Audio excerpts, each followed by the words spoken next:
My channel blog with টিউ। তো এখন 2-5 দিন আমাকে দিদির বাড়িতেই দেখতে পাবে। তার কারণ কি, আমি আবার জামা প্যান্ট ব্যাগ গুছিয়ে চলে এসেছি দিদির বাড়িতে। ঝগড়া করে না, ঝগড়া করে এলে তো তোকে নিয়ে আসবো আমি। ও তো আমাকে বলতে হবে না, আমি আমার বড় সঙ্গে ঝগড়া করছি, আমার বর এখন ঘরে, আমি চলে এসেছি, এরকম করে বলতে হবে। তো যাই হোক, তার কারণ এসছি, দিদির আর বেশি দিন বাকি নেই, দিদির আর কিছু দিনই বাকি আছে, প্রায় 1 সপ্তাহের নিচেও হতে পারে, 1 সপ্তাহের ওপরেও হতে পারে, কিন্তু 2 সপ্তাহ তো নয়। তো তাই জন্য জামাই বললো আমি তো একটা মেয়ে ছেলে মানুষ, এখানে থাকা উচিত। দেখো আমিও সেরকম ভাবে কিছু বুঝি না, হতে পারে 2টো বাচ্চা হয়েছে, কিন্তু ওয়াশিং মেশিন চলছে বাইপাস দিচ্ছি, কিন্তু পাখা চালিয়ে হয়, তো হতে পারে, কিন্তু আমার নর্মালে তো ওর সিজারে এবার এরকম ব্যথাটা আমি ঠিক বলতে পারবো না। তাই জন্য তাও এসছি, সুবিধা অসুবিধা অল্প যাওয়া হবে, সোমনাথ তা আছে, হেল্প করে দেবে। তো আমি ওই জন্য এখানটা আছি, তোমাদের কারণটা বলে দিলাম। অনেকজন বললো আবার তোমরা গিয়ে উঠেছো, কেমন লাগছে আমাকে? ভালো লাগছে, সিম্পলের মধ্যে খুব ভালো লাগছে। তো চলো রেডি হয়ে যাই, আর জামাইবাবু এলে আমাদের প্রমোশনের ভিডিওটা শ্যুট করে দেবো বলেছে। কিন্তু আমার ভীষণ টেনশন হচ্ছে, যতক্ষণ না ভিডিওটা দিতে পারছি। এই একটা হয় জানো তো, ব্র্যান্ড থেকে কোনো প্রমোশন এলে একদম ডেটে দেওয়া। আর সব থেকে বড় ইরিটেট কথা হচ্ছে কি, এই কথাটা হচ্ছিল আমাদের মিনিমাম 2 মাস থেকে, তখন থেকে ব্র্যান্ড আমাকে প্রোডাক্ট পাঠাচ্ছে আর আমার কাছে এখন এসে পৌঁছাই। আমি বললাম আমি নিজে থেকে পারচেস করে নিচ্ছি, দিয়ে ভিডিওটা শ্যুট করে দিচ্ছি, কেন কি যখন পাঠাবে তখন তো তাড়াহুড়ো করবে। সেই জিনিসটাই হলো, ওরা 2 মাস পর পাঠালো, 2 মাস পর পাঠিয়ে যেদিনকার পাঠিয়েছে সেদিনকার বলে আমার ভিডিও চাই, ওরকমগুলো তো আমরা শ্যুট করতে পারবো না, একটা ছোটো বাচ্চা আছে। তারপরে সোমনাথের তো অ্যালার্জি প্রবলেম হয়ে গেছে, কালকে সারাদিন কালকেও ঘুমিয়ে কাটিয়ে দিয়েছে, সারা রাত আমরা জেগে কাটিয়েছি 5:30 পর্যন্ত তাস খেলে। আর ঘুম থেকে উঠেছি 1টার সময়, উঠেই স্নান করে রেডি হলাম, এবার সব ফটো তুলবো, কাজ করবো। তো দিদির সঙ্গে কেউ দেখা করতে এসছে, একটু যাই গিয়ে বসি অন্তত। তো তোমরা দেখতে থাকো ব্লগ, সারাদিন কী কী করি তোমাদের সঙ্গে শেয়ার করবো, আর কীভাবে আমি ভিডিও শ্যুট করি। তো তোকে এখানে ডেকে এনে তুই অপমান করছিস, খেতে দিচ্ছ আমি দিদিকে রাত্রি বললাম, দিদি বললো মামার মায়েরা কী নিয়ে যাবে স্কুলে। আমি বললাম মামামেরটা তো তাড়াতাড়ি বানাতে হবে, তো আমি রাত্রিবেলা বানিয়ে শুচ্ছি। মায়েরা তো জামা নিয়ে যাবে, তো সকালবেলা দেরি করে 11টার সময় স্কুল, আর আমার মেয়েকে উঠে যেতে, এখান থেকে বেরোতে হয় 8:30টার সময়। তো আমাকে তাড়াতাড়ি উঠতেও পারি না, কারণ আমি তাড়াতাড়ি উঠলে তাড়াতাড়ি আমার সাথে সাথে ঘুম দিয়ে উঠে যায়। তো আমি বললাম বানিয়ে সব, দিদি বললো না তাহলে আমি বলে দিচ্ছি যে বানাবে, তাড়াতাড়ি চলে আসবে। হ্যাঁ, তো এই তো 5 মিনিট ভি নেই মোর। তা আমি বললাম ঠিক আছে তুই চাউমিন বানাতে বল, দিদি আমার জন্য একটুখানি বানাতে বলিস, কারণ আমি না ওই শুধু আলু আর পেঁয়াজ দিয়ে চাউমিনটা, ঘরে বানানো চাউমিনটা খুব ভালোবাসি। বানিয়েছে, বানানোর পর চাউমিনটা আমি একাই পাইনি, দিদি বললাম দিদি আলুর সাথে ভাত আর ডাল খাবো, ডাল করেছে টক ডাল আমি খাই না। অপমান গাইজ, অপমান। আমার খাওয়া তো হয়ে গেছে কমপ্লিট, আর এখন জামাইবাবু আর সচিনের খাওয়াটা বাড়ছি। আর এই দিদিকে ডাব খাওয়ানোর এত, মানে কে একজন বলেছে জামাইবাবুকে কি ডাব খাওয়ালে বাচ্চা ফর্সা হয়, প্রতিদিন মিনিমাম 2 থেকে 3 জন করে দিদিকে ডাব খাওয়ায়। কাল 11:30 কি 12টার সময় ডাব কেটে দিয়েছে দিদিকে, বলতে মাম্পি ডাব পিও আচ্ছা হতা হয়। মানে ওকে যখন অপারেশন হবে তখন হসপিটালে গিয়ে বলে তুমি ডাব পিও।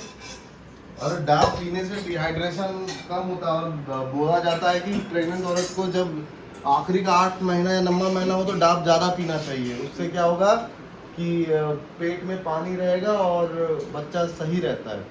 मेरा पति हमको नहीं खिलाए। तुम्हारा तो ससुराल सासू माँ का तो डाब का ही दुकान था, फिर भी नहीं तुम तो जाके वहाँ बेचती थी डाब, पी लेती। तो फिर भी तो नहीं खिलाया, तो तुम तो बोले नहीं कि उसका डाब। कम भैया इतना नहीं किया कंटिन्यू, जैसा माम्पी पिया इतना। अभी सारा प्रेगनेंसी माँ कितना पिया तुमको, बहुत ज्यादा कहाँ लग रहा है भाई? हाँ, আমি মনে সারা প্রেগন্যান্সিতে 5খানা ডাব খাইনি। हाँ तुम सारा प्रेगनेंसी 5 को डाब नहीं না, खाई? ये झूठ नहीं बोल रहा है वो ज्यादा, 5 को डाब नहीं पी सारा प्रेगनेंसी में ये। ना ये ज्यादा झूठ बोल रहा है कुछ। না हमको ज्यादा डाब। तुम्हारे घर पे डेली जाता था तो 1-2 रहता था ना भाई। কি মিথ্যা কথা বলে, ওর এত রাতে সাজ जाता था, हम सप्ताह में तुम 3 दिन पीती थी सुनो देखा ना सप्ताह 3 दिन, 1-2 दिन बस। हम तो मम्मी को कितना 3 महीने के बाद से पहले एक डेली एक देते थे, ठीक है, एक तो डेली देते थे डाब।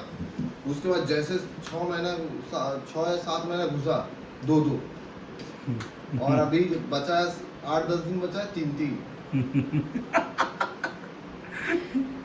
সারা দিন সকাল বিকেল রাত, সকাল বিকেল রাত, সকাল বিকেল রাত। যখনই মনে পড়ে তখনই ডাব খাই দেয়। हाँ तो डाब में क्या है, ये लोग बोलता है ठंडा लग जाता है, कुछ ठंडा नहीं लगता, वही तो पानी है भाई। फ्रूट से कभी ठंडा नहीं लगता, कोई डाब तो पानी है। हाँ तो बोले तो कोई किसी भी फ्रूट से हमको नहीं लगता है कि ठंडा लगता है। तो ये लोग तो मिथ बना के बैठाए हो सबको। तो तुम इतना पागल। এই কালারটা আমার অনেকদিন পরে পড়লি না তুই, সেম কালার তোর কাছে দুখানা ছিল। একটা ছিল তাও আমার আর দিদি সেম ম্যাচিং করা ছিল। হ্যাঁ ভালো মানে লাগছে। আমি যে যারা এখন ভিডিও এডিট করছে, আমি যে কি বাঁচান বেঁচেছি জামাইবাবুর জন্য। হ্যাঁ প্রমোশনটা ক্যান্সেল হয়ে গেছে। আমি ক্যান্সেল করে দিতাম। আমার গলায় কি ঢুকেছে কে জানে, খক খক খক শুকনো কাশি হচ্ছে, কেন হচ্ছে মানে গলাটা খসখস করছে। বুঝতে পারছি না তুই কেমন লাগছে আমাকে? ভালো লাগছে। चलो তাহলে ফটো তুলে আসি, আসো। पाए हम फोन कर देंगे, मुंह पोछो, क्लीन करो फेस। मायरा কতবার বললো বাই মাম্মা বাই মাম্মা, उसका आँख लाल हो गया रोते रोते। तो जूतो कोথায়? তো এখন যাচ্ছি দিদিকে নিয়ে, তাতানকে বলে নেবো না? হ্যাঁ তাতানকে দেবো তো তুমি হ্যাঁ বলে দাঁড়িয়ে আছি। তো যাচ্ছি নিচে, কারণ দিদি হসপিটালে নিয়ে तातानके सीढ़ी दिए जाओ। আমি নিয়ে যাচ্ছি। হ্যাঁ তো আমি আসছি, মামামকে আর মায়েরাকে করতে দিয়ে আছি, মায়েরা কেটে পাগল হয়ে যাচ্ছে বাই মাম্মি বাই মাম্মি। তো এখন যাচ্ছি দিদিকে নিয়ে হসপিটালে, এই তাতানকে নিয়েছি কারণ সোমনাথ তাতানকে রাখতে পারবো আরে দুখানা বাচ্চা আছে আসবো দুটো। না আসবো, অনেক লেট হয়ে যেতে পারে না যেতে পারে। चल टाटा। टाटा चलिए। वैन से आना, नहीं तो हम स्कूटी से चले आएंगे। তো এখন দিদি আমার চুলের জট ছড়াচ্ছে, হসপিটাল থেকে এসে দিদি এখন তাঙ্গাওয়ালি হয়ে গেছে এখন দিদি। আমার এখন ব্যথা করে না, আমার রাত্রের দিকে পেটটা ভারী ভারী লাগে, দাঁড়িয়ে থাকলে পেট ভারী লাগে। मतलब और एक वीक, एक हफ्ता समझ लो, 1.5 हफ्ता समझ लो, তাই না? আর আমার দিদি কিন্তু চুল আঁচড়াতে পারে না। আমার দিদি অনেক রকমের চুল বেঁধে দিতে পারে ডিজাইন করে, স্টাইল করে, কিন্তু আমার দিদি যখন চুল বাঁধে এত করে চুল ছেড়ে।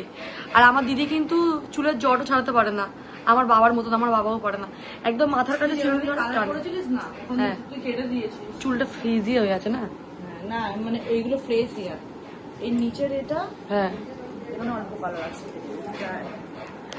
চুলটা বড় হবে এইভাবে ভেবে নিয়েছি, যাই হবে হয়ে যাক, এইবারে আমি চুল স্ট্রেট করবই করব। তো যাই হোক, এখন খাওয়া হবে ম্যাগি। আমি এক্ষুনি সুজি বানিয়েছি, মিষ্টি সুজি, কারণ সবার খিদে পেয়েছিল, খাওয়া হয়ে গেছে। এরপর দিদি বানাবে স্পাইসি গার্লিক, ঠিক বলেছি তো? ম্যাগি। দিদি দেখ দিদি, এই সচিন এইভাবে ফোনটা রেখেছে, তারপরে ওটা ধরে টানলেই পড়ে যাবে পাগল। তো যাই হোক, ব্লগটাকে কন্টিনিউ করো, দেখা হচ্ছে কিছুক্ষণ পর। চুলটা জট চড়ে। আজকে পয়লা বৈশাখে তুমি কি রান্না হচ্ছে আজকে?